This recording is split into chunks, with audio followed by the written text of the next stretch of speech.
Welcome back to the Home Front. I'm your host, Reed Galen. Today, I'm once again joined by journalist Abigail Tracy. As you all know, she formerly wrote for Vanity Fair, among other outlets. Well, Abby, today we're going to spend most of the time in your world. There are many things going on in American media, the shattering of old legacy media notwithstanding. So let's inside the White House, and we'll move outside the White House, but we'll stay in Washington, D.C. And I was lucky enough, guys, as you all know, to work at the White House and be an advance man. And in the White House, Abby, as you know, there's something called the pool, the press pool. And these are the reporters. I think I don't remember what that is now, but there used to be, it was a wire reporter like AP, a print reporter like a newspaper, a radio person, and a television crew, right? To ABC, CBS, NBC, whoever it was. And they were always sitting around the White House in case the president was there and decided to do something. But in the motorcade, too, they were called the protective pool. And for those of you that don't remember, these were the guys who literally, like in the old days, they would like have a video camera like standing up watching the motorcade because, in case something happened, right? It was what did they call it? The death reel or whatever. But the point was, anywhere the president went, this small group of reporters went too. Historically, the White House Correspondents Association rotated the pool around. They made the assignments. And the White House, of course, just part of the operation said, okay, AP's covering today. Vanity Fair, who used to work for us, covering whatever. And then there was the broader press pool that you see in the briefing room or, in press buses on the airplane, all the other stuff. So, Abby, the thing that happened first was that the Associated Press, long heralded Associated Press, was first thrown out of the pool because their style book refused to call the Gulf of Mexico the Gulf of America. And this very much upset President Trump. Then the White House decided to take what in our world is an unprecedented step and said, from now on, we will decide who covers the Oval Office, who serves on the pool and all these other things. And so far what we've seen is, people are like, oh, the courts will save us. The local district court in D.C. has not decided that it's essential for the AP to be back inside the White House or to have the authority to enter the Oval Office whenever there's an event. So give us a sense as a member of the media, like what this means for, the media overall, but also how you cover a president. Yeah, I mean, honestly, it's pretty remarkable that we're here, even if unsurprising. I think when we were looking back at Donald Trump's first term in office, we kind of saw some of this, his blatant attacks on the press. But this is a very unprecedented move to bar, especially the Associated Press, which, to your point, it's a wire service. Their news writing is very straightforward. And really, like, as a journalist, that is your guide. The AP style guide is sort of what we all go by, what you learn in journalism school, all of the above. So to kind of knock that storied one out of the pool is just a crazy, crazy move. But it really is an attack on the press and the freedom of press, in my view, because what you're seeing is this White House is trying to control who covers what. And it feels as though we're in an authoritarian regime when we look at places like Russia, where, and it's kind of crazy to think about the fact that previously Donald Trump came after NPR because it got funding. And now he's really blocking people out of the White House press pool. That it's a scary time, honestly. And it's certainly a scary time, I think, to be in the media at this moment. Yeah, and I mean, I think that we should be clear, especially vis-a-vis the White House, right? There's always been a bit of an adversarial relationship, right? That's the nature of it, which is there are things going on inside the West Wing, just feet from the briefing room, right? There's the lower press office, which is where the sort of press assistants and everybody sit, and they're the folks who deal with the press corps on a daily basis. There's upper press, where that's the press secretary and everybody else. There's stuff going on in that area that the press wants to know about, that they believe the American people should know about, that they believe they have the right to know. And then obviously there's the press briefing, which happens, I guess most days now. It didn't really during the first Trump administration, unless he was doing it himself. And so but it's always been a symbiosis, right? Which is one couldn't live without the other, especially in the old days when, there wasn't Twitter, there wasn't the internet. The White House didn't have a way to get stuff out unless and until the media decided to cover it, whether or not that was just a regular news story or whether that was a nationally televised event. They needed the networks to carry those things. But to your more specific point, now deciding who can cover what when right, I think is really the scary part here. And we're seeing this over at the Pentagon too, right? Which is they threw out all the legacy outlets for people who, are more pro-Trump, pro MAGA, whatever it is. And that's not going to slow down. That's going to speed up. And my question for you is, do you believe that other legacy media outlets, unlike the AP, who said no way, right, where this is ridiculous, this is silly, do you think other media outlets, even those that we'd consider, quote, mainstream, will start to hew to what they believe is necessary because they feel like they need to be in the room?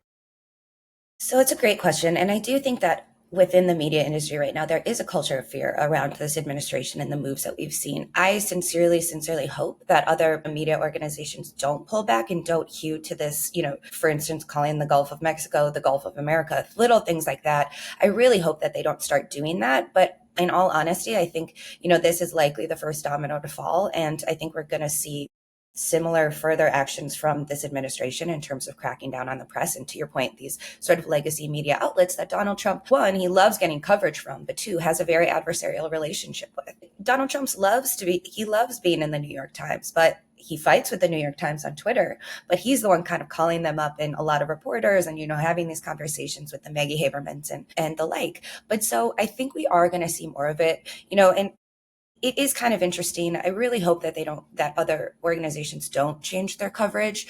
When sort of back to this court ruling, really what they said was, the AP is going to be able to get their news and get coverage from other outlets that are in the room. But they really said this was like a bad practice is basically what the judge said. But I start to wonder and I start to worry about if they keep removing these media outlets, who is going to be in the room? Is it just going to be these kind of right-wing blogger types? Is it just going to be Breitbart reporters?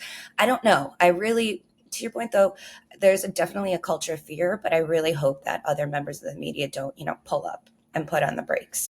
Well, the other part too, I'd like to get your perspective from, your friends and colleagues who covered the first Trump administration, was that it was the Wild West of media coverage, right? I mean, the place leaked like a sieve. So there was always a story to be written, because if there was something going on in the Oval Office, either Jared or somebody ran to the first reporter, their favorite reporter they could find, or Trump tweeted it out, right? So it was just, there was always this sort of torrent of unfiltered news, which was very, as I said at the top, unusual for the White House, right? There's a very controlled way that the White House wants to, deliver information. I remember right at the beginning of the Biden administration, right, there was this frustration from the press corps on the other end, which was reporter texts Jen Psaki, who was at the time the press secretary, right, about asking a question. A press assistant calls the reporter back, right? They were at the time, very buttoned down, right? This was how you were going to work. And it was, it was unlike the first Trump administration, where everything was leaking all the time. And there was more to cover just because it was such a level of insanity. The Biden people were the exact opposite. But now there is I'm going to use the word discipline in two different ways. One, which is, it seems like this White House is more disciplined, right? They have the insane woman out at the podium every day doing what she's going to do. But also, you don't see as many leaks out of the White House. Obviously, Trump is still going to do whatever it is he's going to do from Truth Social or Twitter. Musk is out there running around like a crazy person. But it's a much different dynamic. And of course, the flip side of discipline is, if you don't do what you're supposed to do, i.e. the Gulf of America, then you will face discipline from said White House. Right. Yeah, it is so different. Thinking back to his first term, you're right. It was like drinking from a fire hose every single day in the media. I remember when he had first, actually right after the election, so even during the transition, at the time, Vanity Fair had me working 6 days a week along with another reporter. So we had 7 days a week were covered, which was, kind of a crazy thing, but you needed to be on. You needed to be working that Saturday or that Sunday. And now you're right. There is a difference in what we're seeing from this White House. And I think you're right. There is this idea, when you think about the way in which that they're communicating and using the press, it does feel different. Of course, as to your point, Donald Trump is going to do what Donald Trump does. But really, when we're looking at this administration and all of the things that have happened, whether it's the reduction in force stuff that we saw rolled out yesterday, or all of these other policies and things that are coming from the White House, I think one of the things to keep in mind is, one, this isn't Donald Trump's first rodeo anymore. It's still a circus, but it's not his first rodeo. And really, when we look back to the first administration, he was surrounded by neophytes, people that didn't know sort of how the levers of power worked in Washington, didn't know what powers he did or did not have. And there was a real disorganization to that administration. What happened is Biden gets elected, and the people that Donald Trump is surrounded by now have spent 4 years planning and preparing. And we go back to this idea of Project 2025, people saying, it's not going to happen. It's not going to happen. Literally, it's almost going page for page as to what was outlined in that document right now and what we're seeing from this White House. But again, there is this level of control and this level of understanding as to how to do these things and how to, flex the power of the executive branch in a very different way. And I think there is this notion around the media and the way in which they're using the press right now is far more deliberate, because there's a lot of stuff where it's like, hey, look over here, so you don't pay attention to what's going on over here. And so I do think that, even not just sort of running an administration or being in the White House, but they've also learned how to use these other levers of power outside of, 1600 Pennsylvania. And those are really the press. How are they using the press to their advantage? In what ways can they sort of turn off that faucet and turn it back on to their advantage? And I think, Donald Trump is a big part of that. And I think when we're looking at this White House, we're going to continue to see them do this. And I'm not to say that my colleagues in the media are falling prey to some manipulation or anything like that. I just think that this White House, as you said, is different than the first Trump White House. And I just think there is more deliberation, there's more control, and there's more organization. And again, the people he's around spent 4 years preparing for this moment. And I think that preparation really has trickled into how it is interacting with the press and the media at this time. Right. Just as an aside, going back to his first White House, I don't remember whose book it was, but when Kushner and everybody got to the White House after he won in 2016, they didn't realize that everybody that worked in the West Wing was a political appointee. They thought those people were all bureaucrats, that they all stayed there the whole time. And when they found out, no, you have to fill all of these offices with your people, right? They're like, oh, okay. So to your point, yeah, they are learning creatures, right? I think Donald Trump is not an intellectual as we know it. He is a lizard, but he is a learning lizard. And he's one that has been tamed just enough, right? Which is he's still tamed in a way that I think is more insidious, Abby, than less, right? Which is he's still crazy. He's still going to do this insane stuff, but he's savvier about, to your point, about how they go about it. And again, when your whole thesis of governance and power is we don't care what we say, we're going to say whatever we're going to say because it works for us. That's, I think, a double issue for the press, which is okay, oh yeah, Elon Musk doesn't have the authority to do this, but he goes and does it, right? They can't shut down USAID, but they do it. And then they literally take the letters off the wall at the building, right? Yeah. And then it's like, oh, we did this. No, we didn't. It's not, going back to that, I posted this on a Substack thing, going back to the Melissa McCarthy thing when she was sending up Sean Spicer. What about the ban? It's not a ban. You said it's a ban. I never said it was a ban, right? And so all the double speak and double talk and it's over here, it's over there. And not only that, I assume for a reporter too, it must be difficult because how do you write that in any way that makes sense? Because when you're hearing it, to the normal brain, it doesn't make sense. But of course, that's the point. Right. Yeah, no, absolutely. I think this kind of confusion and sort of, trying to walk things back without actually walking it back. And it's sort of, again, sort of playing with the truth in a very, very dangerous way. And again, we did see that during the first Trump administration. But I also think one thing to kind of keep in mind in this moment is Donald Trump, under him, during his first term, the courts were remade. Really, all of those judges that were appointed and confirmed by, the Mitch McConnell-led Senate at the time, what we're seeing right now is the ROI for the Republican Party and for Donald Trump on all of those appointments. So it's the best way I've ever heard it described. I think that's absolutely right.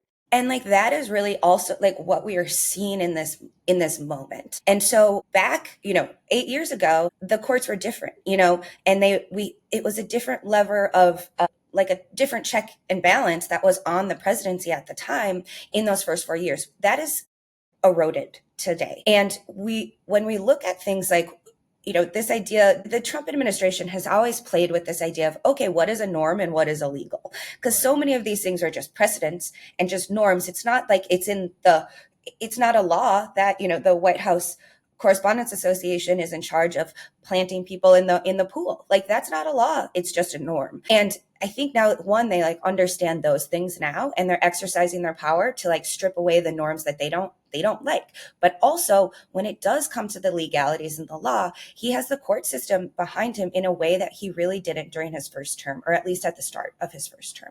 Right. I want to go back to something you said, because I want to stick with this ROI thing for a second, which is like I said, I think is a brilliant way to describe it.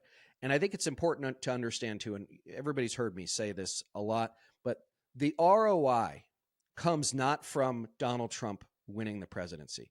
The ROI comes from 40, 50 years worth of work that Christian nationalists, the New Right, all these other people, hundreds of front groups, dozens of well-heeled billionaires, the media outlets, it starts with Rush, it ends with Rogan, all of this stuff. Like, this didn't happen overnight, Abby. And I think that's one thing I'm trying to get people to understand, both in the media, our friends in politics, and also people out there in what I will call the real world, which is, I think we need to get over this idea of, like James Carville said, oh, this will collapse in 30 days. Like, no, it won't.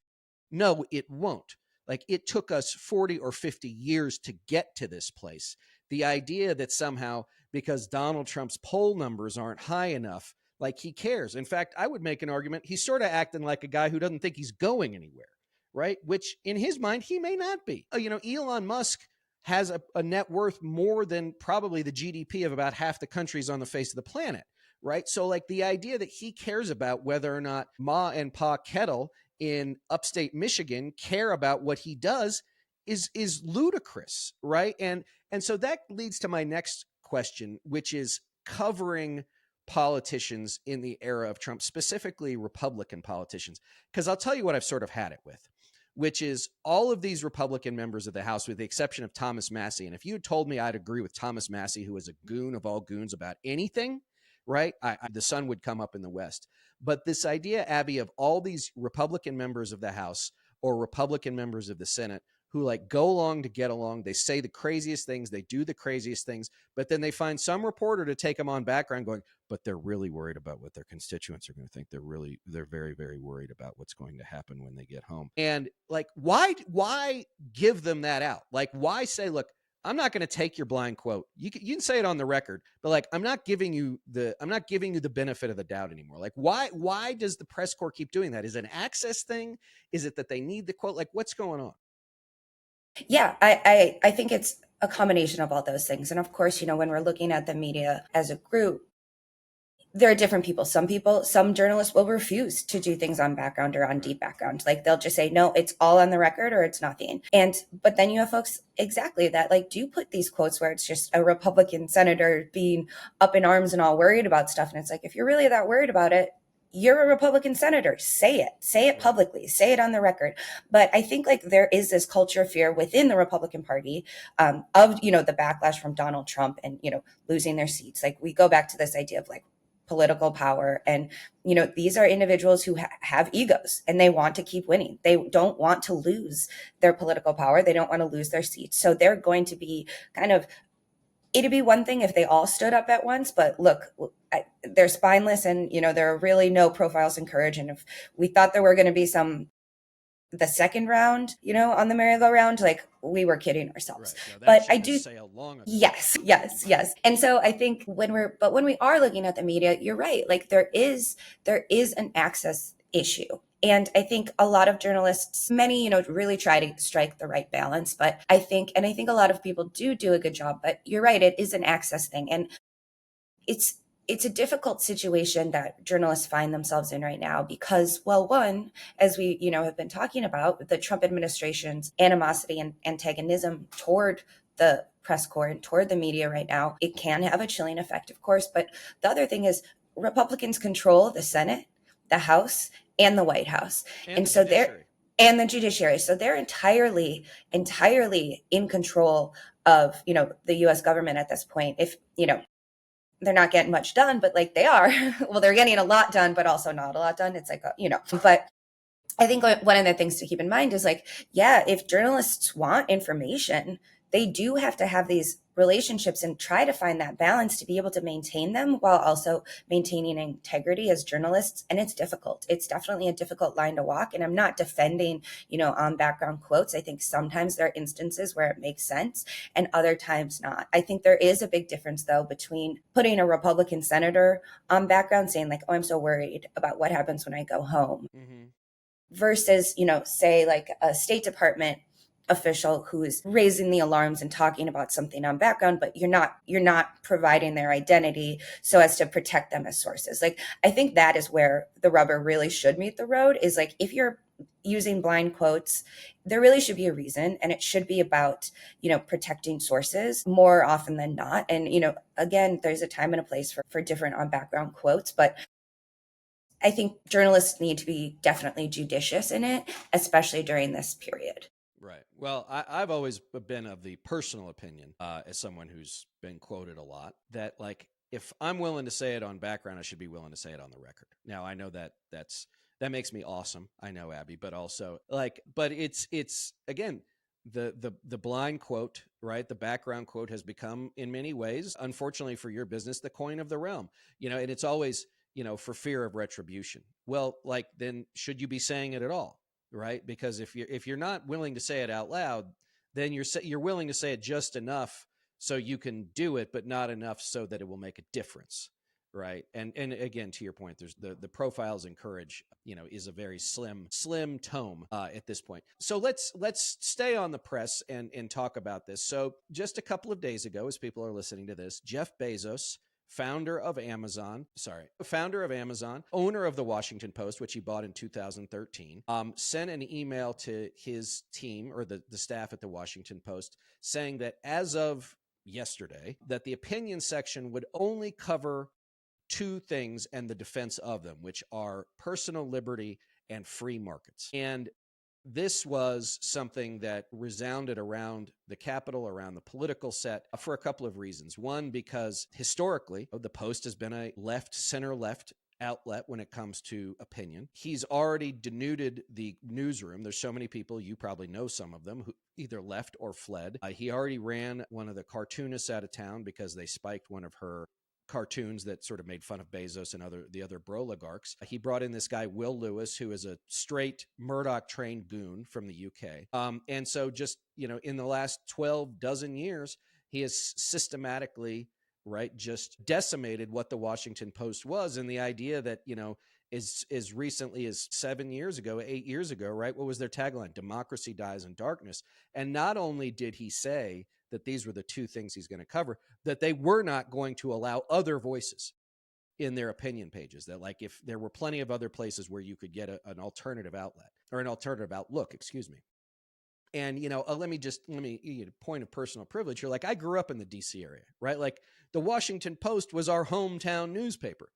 Even weirder, it was the hometown newspaper where my dad was regularly quoted, right? And so it was just, and I knew these people, right? Like Dan Balls and David Broder, like, these were people in our lives because my dad worked in politics. He worked on Capitol Hill, right? These are, people I ran into at various events. Like, how's your dad, right? So it was like, it was where I read the Orioles box scores because we didn't have a team in Washington. It's where we read the recap of the Redskins because when I was a kid, they were good and they were called the Redskins. And now to see what's happened to it, right, is, the paper of Katharine Graham and Ben Bradley and Sally Quinn and Watergate and the Pentagon Papers.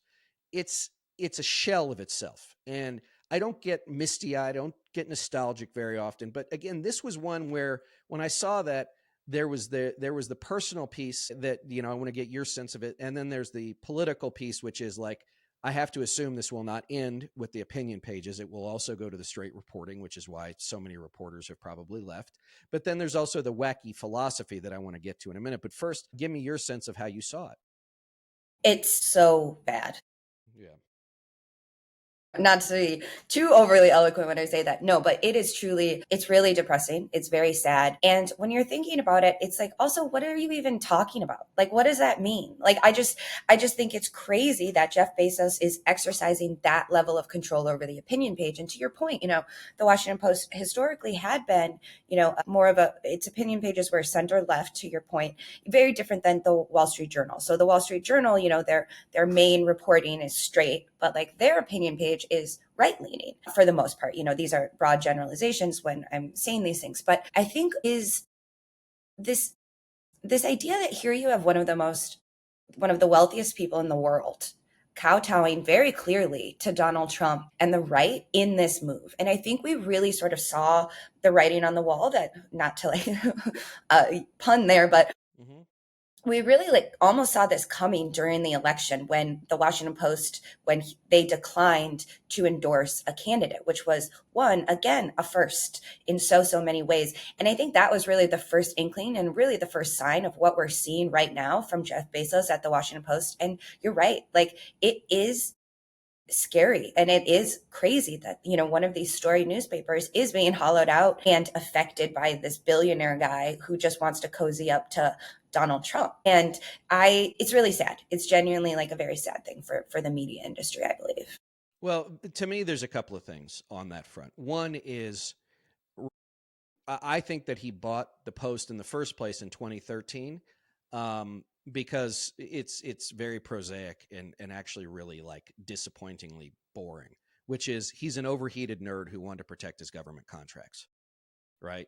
Amazon Web Services, I have to assume, does hundreds of millions, if not billions of dollars of business with the government, which is always, which is funny to me about this whole free markets bullshit, right? Which is both Musk and Bezos are on the hook for hundreds of millions of dollars of money from taxpayers, right? They hate taxes. They don't want to pay them, but they're happy to have you and me pay them, Abby, and make sure that their software gets bought, whatever pens, GSA buys from Amazon, that the rockets get funded, all, that Starlink gets funded, that Tesla gets rebates, all that other stuff.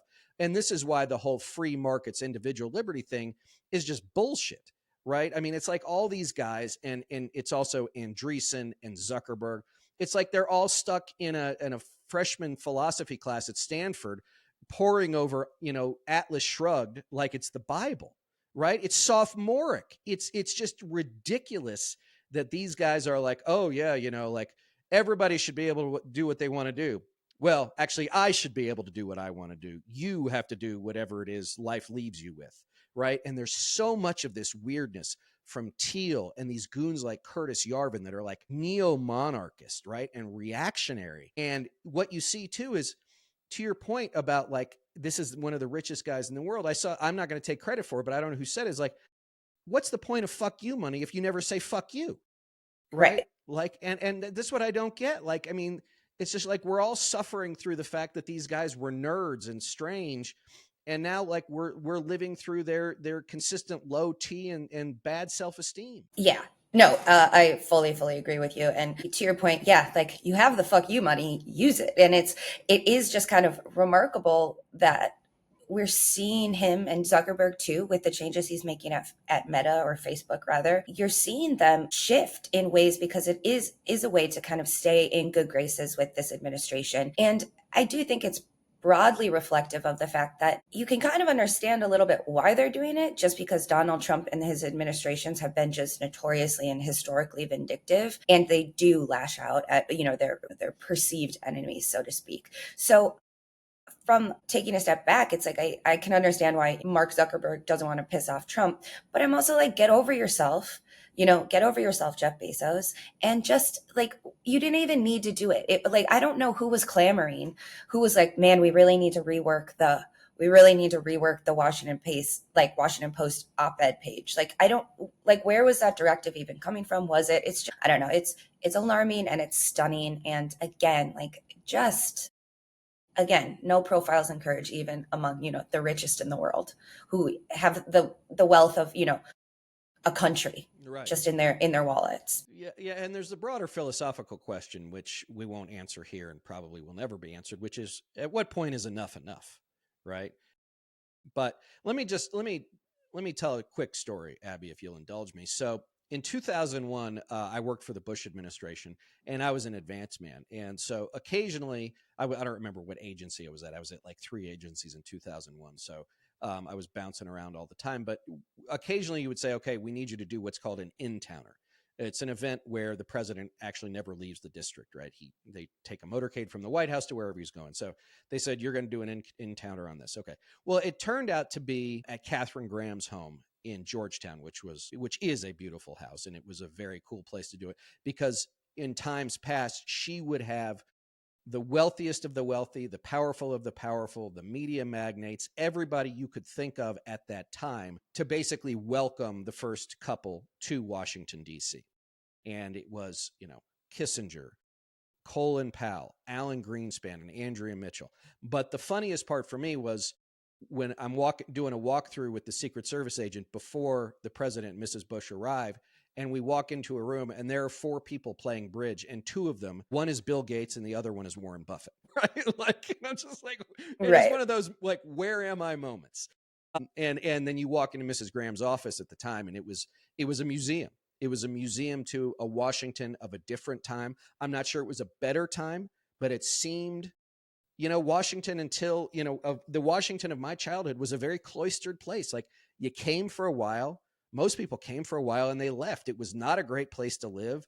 It was a government town, right? And it was a government town on government salaries, which is, I think, the most important part, right? Which, yeah, there were people making money, but nothing like the gilded city it's become today, awash in money, both corporate, domestic, foreign, and otherwise, and influence and perceived power and all that. And I remember that back to where it, again, I hate to get gauzy on these things, but, Mrs. Graham was such an icon. She took over the paper. She helmed it through thick and thin. And that time, almost 25 years ago is a moment for me. But again, also a reminder of like what we've lost, right? Which is there is no honor among thieves in Washington, D.C. anymore, right? It is all an ugly zero-sum game, and it will be for years to come, I think. Yeah, I do think, again, sort of, we touched on this before, thinking back to that, and you reflecting on it and thinking about what you said, it does kind of go back to this idea of, what were norms and what were, precedents and all of these things. And so much has been upended. And I really think when we're looking at DC as a city and sort of, these interactions between Congress, between them with the press and the White House and all of these things, like, you've really seen an unraveling of norms. And it just feels, that there's like a lack of anchor anywhere at this moment. And it's very scary. And I think, look at what's happening to the bureaucracy right now. It's just being absolutely gutted. You and I have talked about this idea of like, okay, you wanted to go to Yellowstone this summer with your family? Good luck.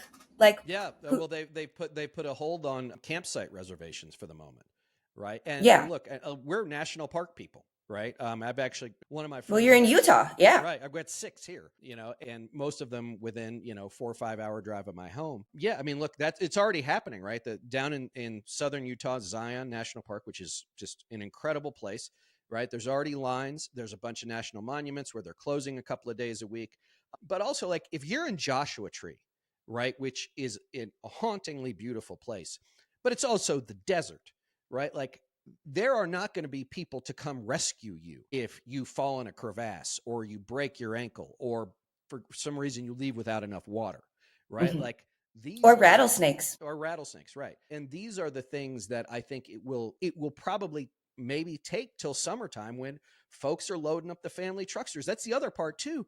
National parks are a hell of a bargain, right? yes. They're a hell of a bargain. First, I think there's 63 across the country, right? Again, I think we have 5 or 6 here in Utah. A lot of them in the West. To me, they're the crown jewels of our land. I call it our land. And every time we've been, and I've got a piece that's going to post by one of my friends about this, there's a story that comes with it, right? And I think that's the other part too, is that national parks are not just places that have been designated. They're not just beautiful spaces for nature.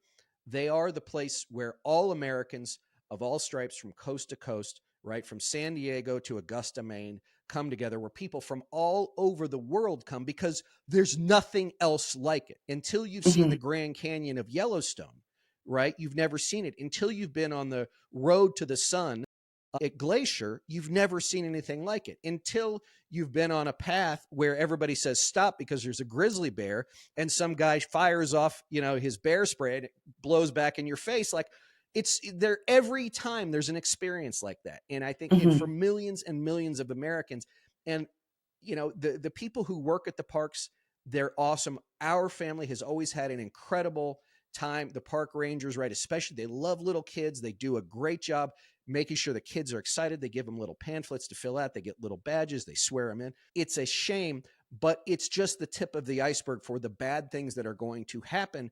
And to me, the worst part of it is there's no rhyme or reason to it. If everybody wants to say, okay, there's bloat in government, there's waste, fraud, and abuse in government, okay, it's government. But find me a corporation that doesn't have the same problem, right? Like this is not a new thing. But I was doing a radio interview this morning too. It's like, well, there's all this rampant waste, fraud, and abuse. Like, I don't know if it's rampant. It's probably regular. The most rampant part of it is probably at the Pentagon or the Medicare and Medicaid. But of course, nobody wants. Well, I guess the Republicans in Congress are willing to touch Medicaid, right? Those are also the places with the most money. Right. But, is anybody going to touch the Pentagon budget? I doubt it. They're going to ask for more money. And so I'm sorry to go on the rant here, but, what starts in national parks is going to end up on somebody's porch. No, absolutely. And to your point, yeah, you saying that about the fact that they all come with stories. Well, one, I did see a rattlesnake in Joshua Tree. That's why I made that weird comment.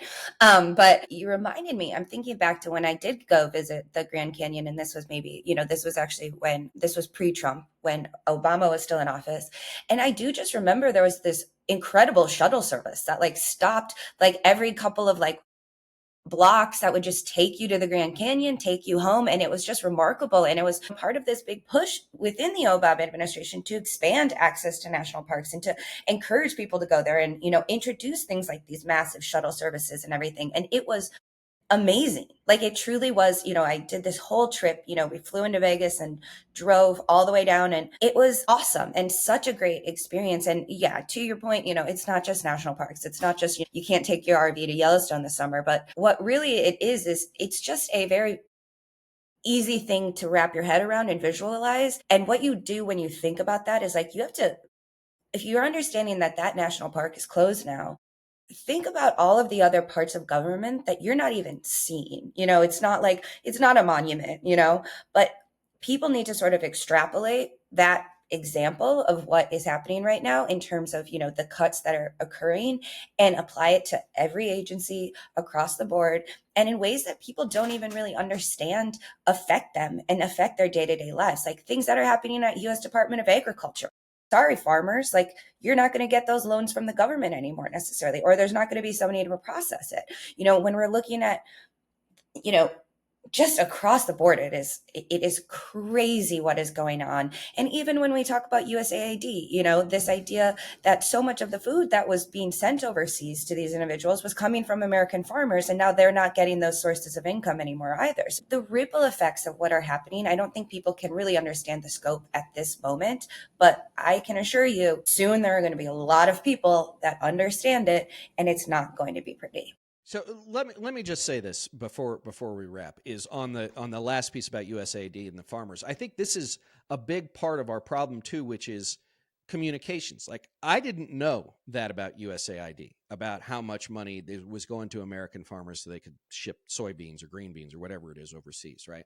But my guess is most of those farmers' neighbors didn't either, right? I bet most of the people in those states didn't know that. And that's, sort of a failure of if you're going to be in government, tell the good story about why you're doing a good job, right? Tell the story of why government matters. And to your point, a lot of farmers going to be out of business or, going to have to go looking for other loans or maybe lose their farm. And, that's the heartland of America. And of course, as in times like these, right, in most times, the people who can afford it the least are the ones who get hit the hardest.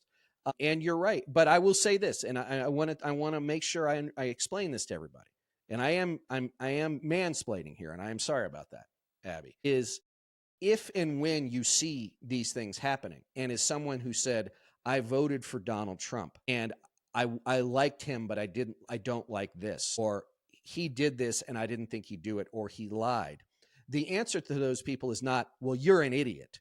You should have known better. The answer is, you're right. He did lie to you. He shouldn't have lied to you. You are being hurt. Because if we're going to chip away at the foundation of all of this ugliness, we're not going to do it by keeping people locked in to his side of thinking. We're going to do it by peeling these people off one at a time and sharing their stories so that other people start to go through the mental and psychological exercise, which is real for folks, of saying, I did get sold a bill of goods. I was being lied to. It took me this long to understand it. That's a very uncomfortable place for people to be psychologically and emotionally. And if you don't give them a safe space to go, if you just say you're a moron, then they'd rather stay the place where they feel like people don't hate them, as opposed to coming back out into the world that they haven't been in a while and feeling like people are looking down on them. Yeah. Nobody wants to hear "I told you so," and also it's not constructive. Yeah. Moving forward, I think and the reality is that, to your point, there are going to be a lot of Americans who didn't realize, that their lives were affected by USAID. They probably didn't even know what it was in many instances, but now they're going to realize it. And, you don't know what you don't know. So I do think there is some grace to be given to individuals, because the other thing is, we don't know right now what the true effect and impact of what we're seeing right now is going to be, after these ripples really spread throughout the country and, throughout all of these agencies. Like, we don't know that right now either. So telling somebody "I told you so" or "you shouldn't have voted for him," it's just not constructive, to your point. Right. And it might make you feel good in the moment. Right. But I was talking to a guy yesterday, and then we'll close with this. I was talking to a guy yesterday who said, yes, show them grace. And then if showing them grace makes you crazy, go home and scream into your pillow. Take it out on the pillow. Don't take it out on them. All right, Abby, before we let you go, where can our listeners and viewers find you online? On X, formerly Twitter, I'm at Abigail Tracy, and on Instagram, I'm at Abby Tracy. All right. As always, gang, you can find me on Twitter, Instagram, wherever, right? Find me, find me. It's hard to keep track nowadays. Yeah, go to Linktree. Go to Reed Galen Linktree. You could find me there. Sorry for the brain freeze, but yeah, there's too many places to keep track of, but they're all there. All right, guys, thank you so much for listening. Abby, thanks for joining me again. Of course. Thanks for having me. And everybody else, we'll see you next time.